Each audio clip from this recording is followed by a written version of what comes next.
bring you The Witch's Tale, written and produced by Alonzo Dean Cole.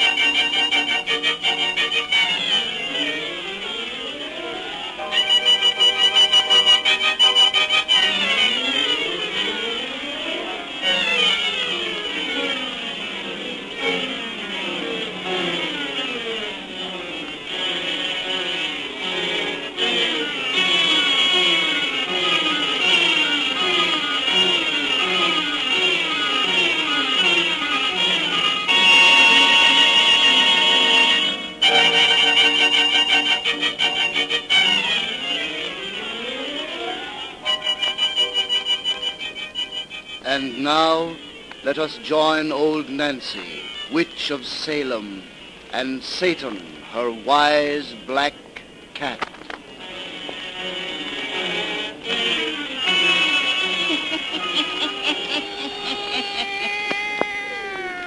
$103-year-old I be today.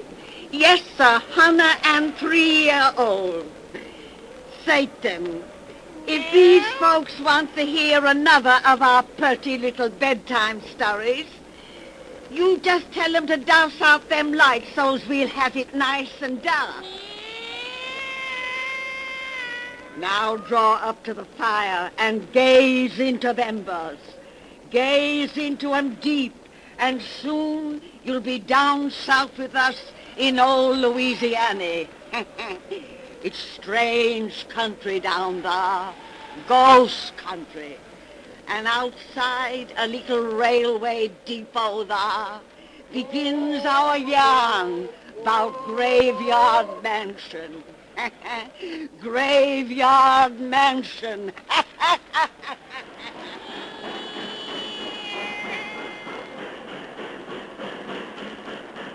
Good heavens, driver, we're strangers here, just got off that train. You can't expect us to walk a distance you say is 3 miles at this time of night. Or rather morning. We'd be lost among your canebrake and bayous before we got halfway. I'm powerful sorry, gentlemen, but I wouldn't drive you to the old Tate Gross plantation house at night for all the money in the New Orleans Mint. And neither will anyone else in these here parts. Why not? What's wrong with the Ted Gross place? What you all want to go out there for? Well, if it really makes any difference to you, we just inherited the plantation. We're down here to take possession. Your name's Blanchard, then? Yes. Yeah, I heard your two brothers was expected. Your lawyers had men from Baton Rouge this past week fixing the house up. They was glad to get away this morning after only spending daytime there. Say, will you please tell us exactly what you're driving at? Just this. If you gentlemen are wise, you'll take the first train back up north and forget that Tate Gross place was ever left you. That old house ain't been lived in for nigh 100 years, for good reasons. Folks here call it Graveyard Mansion, 'cause it's a house of the living dead. What? That's all I know, gentlemen. Good night. Hey, come back here. Wait a minute. Well, I'll be doggone. Drove off and left us flat. he didn't even want to stay and talk about the place, Kurt. Lord, Al. It looks as though we've inherited a haunted house. Our attorney never mentioned such thing in his letters. Well, he's an educated man. You don't think he'd write us as such a crazy idea as that? Come on. We'd better start walking. Walk? To Tate Gross tonight? We haven't any choice. That chap is the only taxi man. There are no hotels in this little village. Let's go back to the depot. We'll get directions from the station master and see if we can buy a lantern. All right. That chump said our new home is called Graveyard Mansion. Yes, because it's the house of the living dead. Poor superstitious idiot. Imagine believing in ghosts in this 20th century. How can people be so dumb?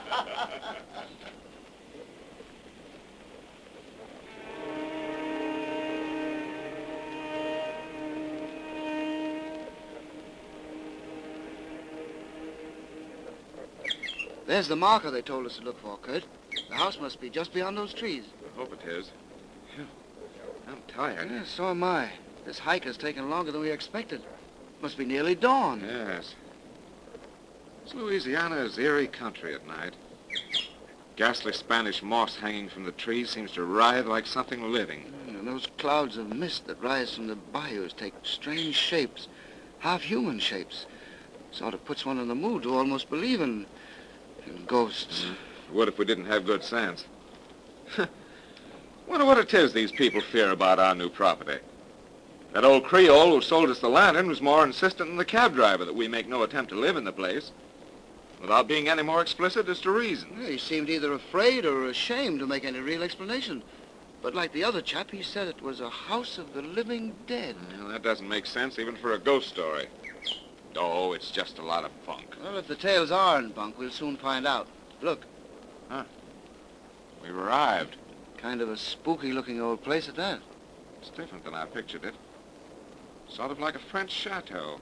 Our ancestor who built it was married to a Frenchwoman. She was probably responsible for its design. Let's go in. Wait, Kurt. Look there. Those tombstones. Little burial ground. Maybe that's why they call the house Graveyard Mansion. That's what I was thinking. Come on. Wait a minute. Does it seem to you there's something moving in the darkness beyond those tombstones? Something white? Yes. Oh, some of that ghastly mist that rises from the bayous. I suppose so. It looked almost like a woman. Now, let's go inside the house and get some sleep before we become as goofy as the natives we've talked to. Hold this lantern while I find the keys that lawyer sent us. His men didn't fix the place up very well. There's a broken window. I see. Here we are. Phew. Black as a coal mine in here. What was that? Oh, bats! Place is full of them. Oh! Wish I could find a lamp. That lantern isn't much good. No, its light doesn't seem to penetrate this darkness at all. It's almost an unnatural darkness. Yes. It's funny. The ventilation from that broken window, it ought to smell sweet in here. There's an earthy odor about the place, like a tomb. What's that? Door slammed. Curtis, down that hallway. A woman!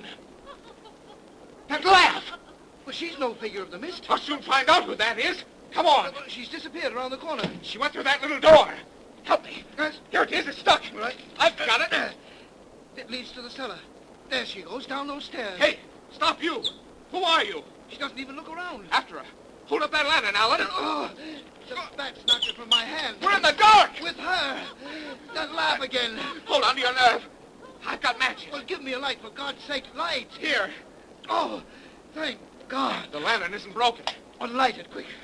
I have it. Now we'll see what... The woman's gone. The cellar's empty. Where does she go to? This isn't a true cellar. It's just a little vault. There's no way out save by these stairs. She couldn't have passed us. They're too narrow. The vault is bare. No place in which to hide. Curtis, what's that set up in the wall? Why, it's... burial crypt. A burial crypt. A tomb. That's where that woman hid. Alan, hold on to yourself. Here, don't let your nerves go like that. Alan, our senses have been fooled. Those stories we heard, these ghastly myths we've seen have made us imagine things that can't be true. We haven't seen any woman. There's been no woman here to see. But we heard her laugh. Oh, we only thought we did. Our imaginations have played us tricks, I tell you. Alan! Alan! You must be right. Of course I'm right. It's the only explanation. There's an inscription on that tomb. What does it say? I'll see. It reads, "Here lies Antoinette de Morave, wife of Adrian Blanchard, born 1782, died 1804. 130 years ago. Antoinette de Morave. She's the woman this mansion was built for. Yes, I remember her name now. Come, let's get out of this cellar. Wait. That's funny. What? It's cold as death down here, but this slab is warm. Feel it. Yes. It's warm as life.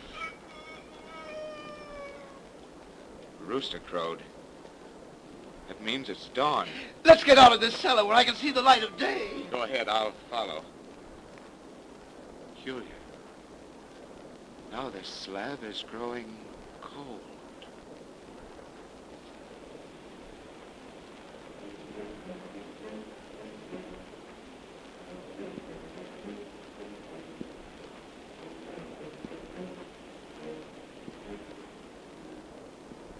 But, Alan, I've told you 1,000 times that everything we thought we saw and heard and felt last night was pure imagination.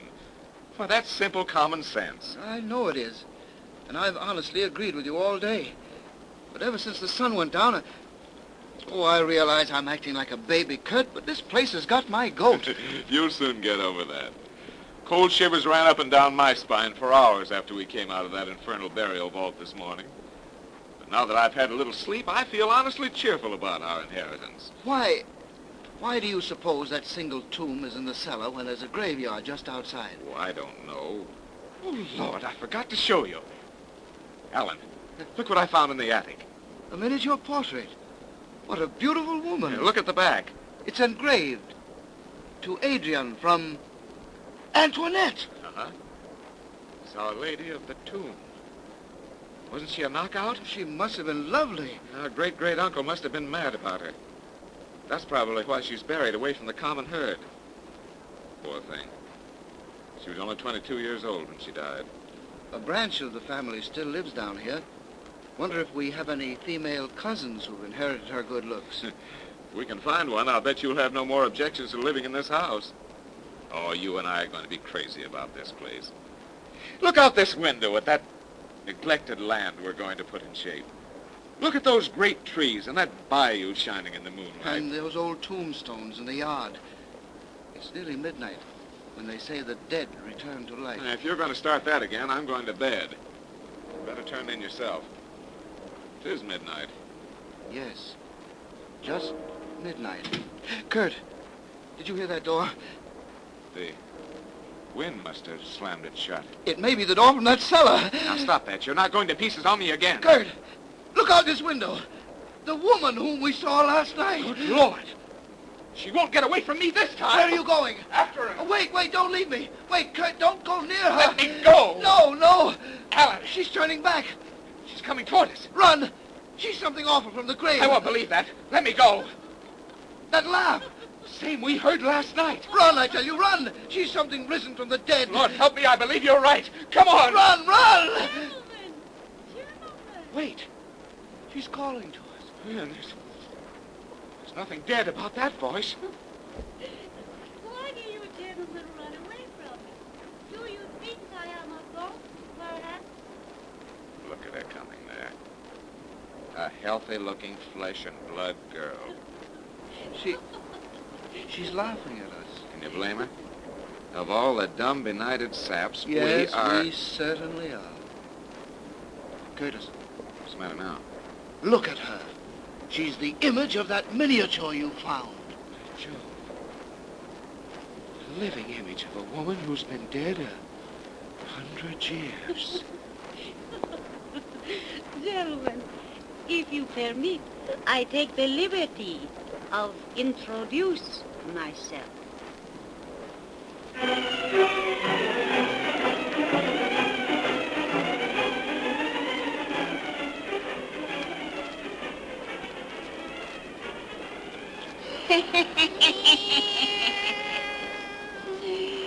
Satan, if these folks come see us next time old Nancy has a birthday, she'd tell them some more about graveyard mansions. The house of the living dead.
bring you The Witch's Tale, written and produced by Alonzo Dean Cole.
And now, let us join old Nancy, Witch of Salem, and Satan, her wise black cat.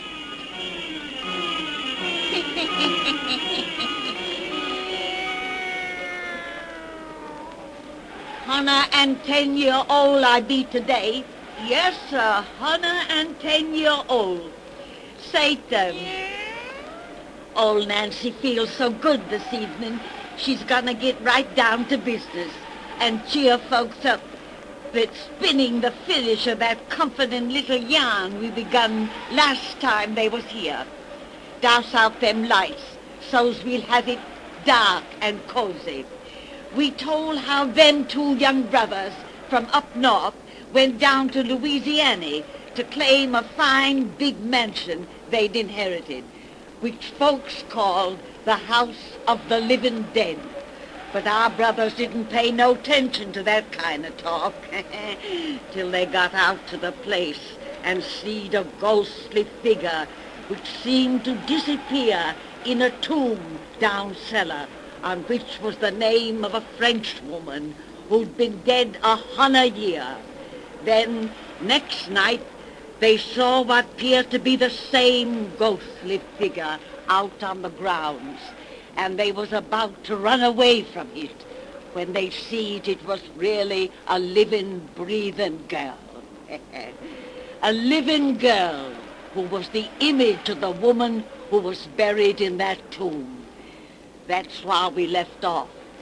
Draw up to the fire and gaze into the embers. Gaze into 'em deep and hear the finish of our yarn about Graveyard Mansion. Graveyard Mansion.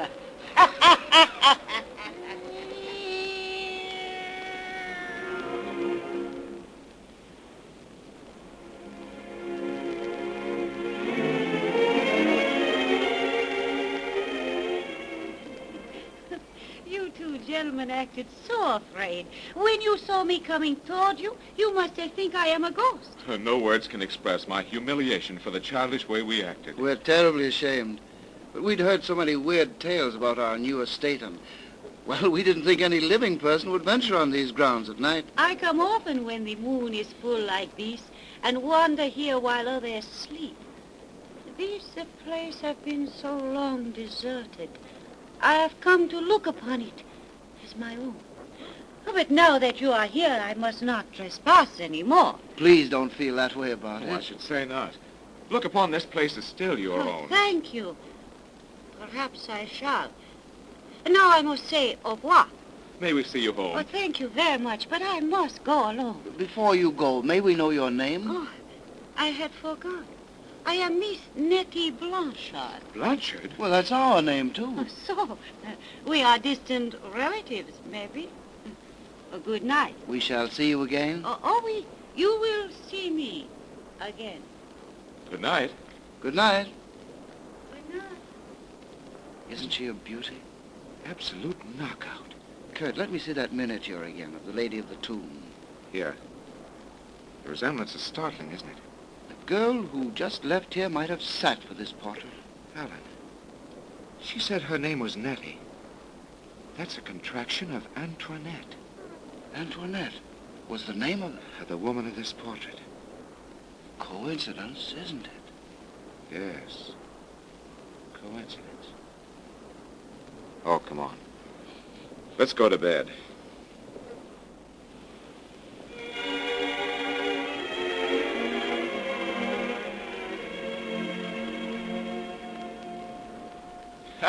Alan, wake up. Are you going to sleep all day?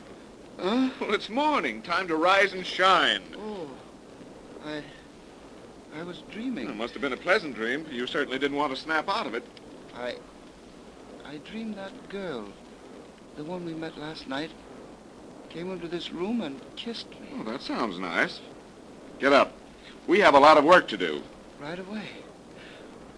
Queer. I feel weak as a kitten. Huh. You don't look any too good. I have a funny pain.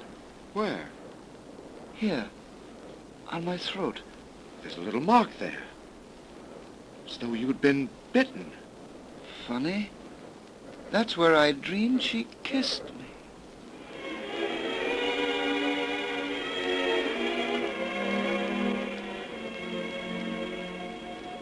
The house is just beyond that next turn in the road, Doctor. Turn your car to the left. Another way. You say it is just a week since you noticed the first indication of your brother's illness? Yes. I wouldn't have believed anyone could waste away so suddenly. He looks as though every drop of blood were being drained from his body. You should have come for me sooner. Oh, I wanted to. But he and Miss Blanchard insisted there was nothing really the matter with him. This Miss Blanchard, a relative, of course. A very distant one. We only met her since we came down here. She's with my brother now. When he recovers, they're going to be married. They became engaged on very short acquaintance. Yes. There's the house just ahead. I know Graveyard Mansion very well.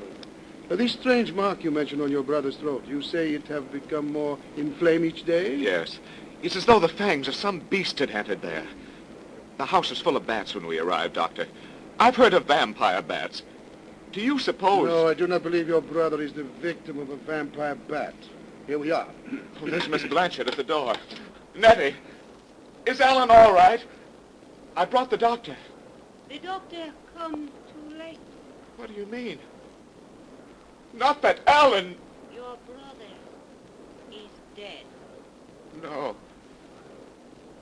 No. Graveyard Mansion. Graveyard Mansion. Oh.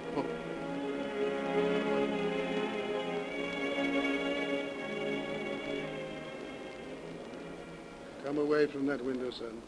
There's no way for us to bring your brother back. No. He's buried in that little graveyard now. Doctor, what killed him? What caused that awful mark upon his throat? What drained the blood from his body? What? As yet, I only know it was nothing recognized by natural science. But science refuses to recognize many things it should endeavor to know and explain. But never mind that now. Your brother's fiancée, Miss Blanchard, she was not at the funeral this afternoon. Because she couldn't bear to see him lying in his coffin. You heard her say last night... I heard her excuse. You have never seen this girl except at night? Oh, I know, but the reason is... I have also heard her excuse for that. I thought I knew by sight every soul in this parish, yet I have never seen that girl until the night you brought me here. Well, you don't mean to imply that she had anything to do with Alan's death? I imply nothing. But it is midnight, and time for Miss Blanchard's promised call. I am most anxious to improve her acquaintance. I see her coming beyond those gravestones. Isn't she beautiful? You love that woman. Doctor. You love her as your brother did. Yes. While Alan lived, I denied it even to myself.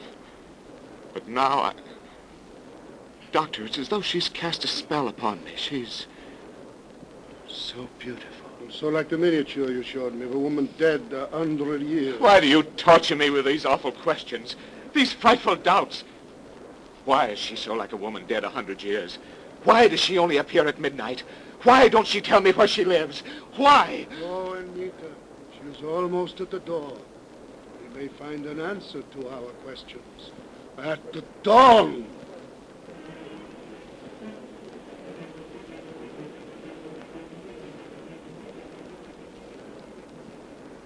I never see such a superstitious man of medicine, Dr. Brochard. The way you talk, you have me almost believe in ghosts. I believe in ghosts, Mademoiselle Blanchard, in ghosts and vampires. Vampires, Doctor? Such talk is foolish. No people now accept such things. Because the thought is too fearful for men's mind to dwell upon, perhaps. Have you heard what vampires are, Miss Blanchard? Some other time you tell me. Curtis, I must be going now. Mademoiselle will find the explanation very interesting. Vampires are those evil spirits, sometimes called the dead alive. It is said they rise from their graves at midnight, clothed in human flesh, kept whole by blood drained from living bodies. Very interesting, but I must be going. But you have not heard yet all. At midnight, a vampire can rise, mademoiselle, but it must return to its grave at dawn. Yes, but I must be leaving now. Of course, it is very late, or rather early. Dawn is here.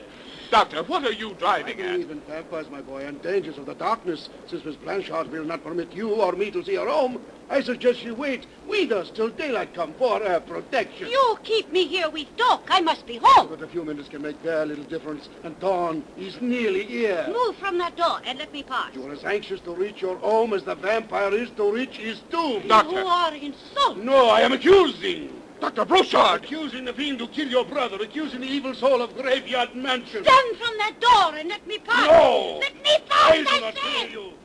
Dawn is coming light. The robs fiends of the power darkness lends them. Look, the first streaks of dawn shine in the sky. No, let me pass. Doctor, you're mad! Stand aside and let her go! Oh, if she is normal woman, not of the vile undead, let her remain within this room 1 minute more. I cannot. I am late. Late. Nebby! Late. She's turned around! Ran the other way! After her. She's going to the cellar! I knew she would. Quick, and you will see the truth. Dawn! She's won home. I won't believe! You shall have proof. What are you going to do? Open the tomb of Antoinette, who has been dead 100 years.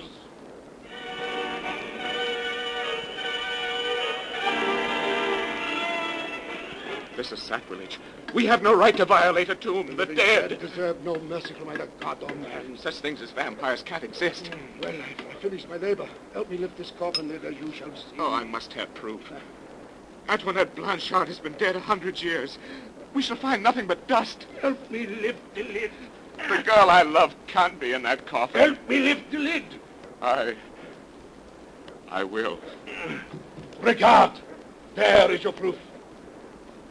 Antoinette. Yes, of tonight and of 100 years ago, the same. Preserved in evil life by the blood of your brother and of others. So has this house gained its name of Graveyard Mansion. But there is a way to end the vampire. This sharpened wooden stake. Above her undead art I place it, and I drive it home. She screamed. Body has crumbled into dust before my eyes. The vampire is no more. The living dead is dead forever. She's gone. She and my brother. All that I loved. But the world has lost a scourge. And now Graveyard Mansion is nothing but a name.